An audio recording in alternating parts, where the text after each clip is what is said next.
Dahil kaarawan nga ni Daniel Padilla, namigay ng pagkain sa mga taong nasa lansangan. Nagtayo rin ng community pantry sa Tacloban.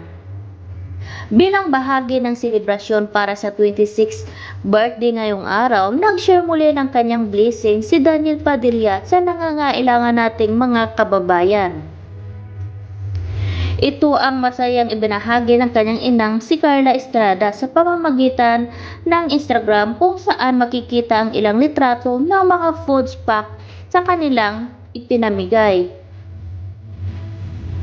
Ayon kay Carla, namahagi sila ng mga pagkain sa mga taong nasa lansangan bilang pasasalamat sa isa sa namang bagong taon ay binigay kay Daniel Padilla.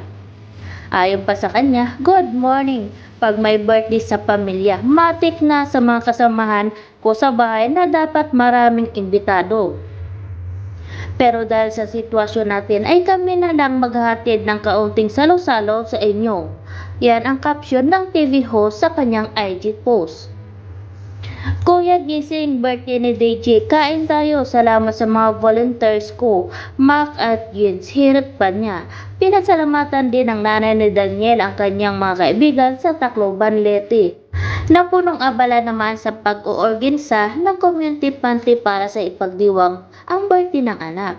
At nagpasalamat ng marami nga itong si Carla Estrada. Sabi niya pa, maraming salamat sa aking mga sangkay or kaibigan sa Tacloban sa pag-organisa ng pagkakawanggawa. Ito ay buong puso nilang ginawa para sa pagsalubong ng kaarawan ni Daniel Padilla.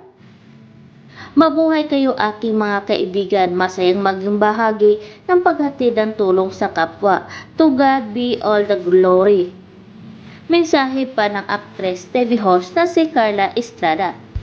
Samantala, nag-post din ang nanay ni Catherine Bernardo na si Min Bernardo sa kanyang Instagram page ng birthday message para kay Daniel Padilla. Sabi nito, "Happy 26th birthday at Supremo. Mahigit na 10 taon na naming nakilala.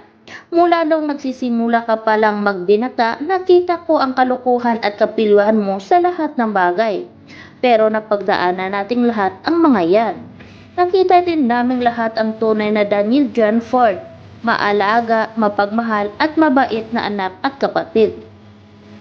Papuri ng Mami Min na boyfriend ng kanyang anak. Aniya pa, ngayon muling nadagdagan na naman ang 1 taon ng iyong edad. "We always pray that God bless you more, gives you strength, and teach you more additional knowledge to face the future." Kahapon nag-celebrate si Daniel ng kanyang birthday sa ASAP. Tanging wish niya na ngayong taon ay para sa buong mundo, lalong-lalo na sa Pilipinas na patuloy na nakakaranas ng hirap dulot ng pandemya. Ayon pa kay Daniel, "Ang wish ko na lang, sana maging maayos na ang sitwasyon nating lahat, para sa ating lahat." Matapos na ang pagdurusa, yan ang birthday wish ni Daniel Padilla.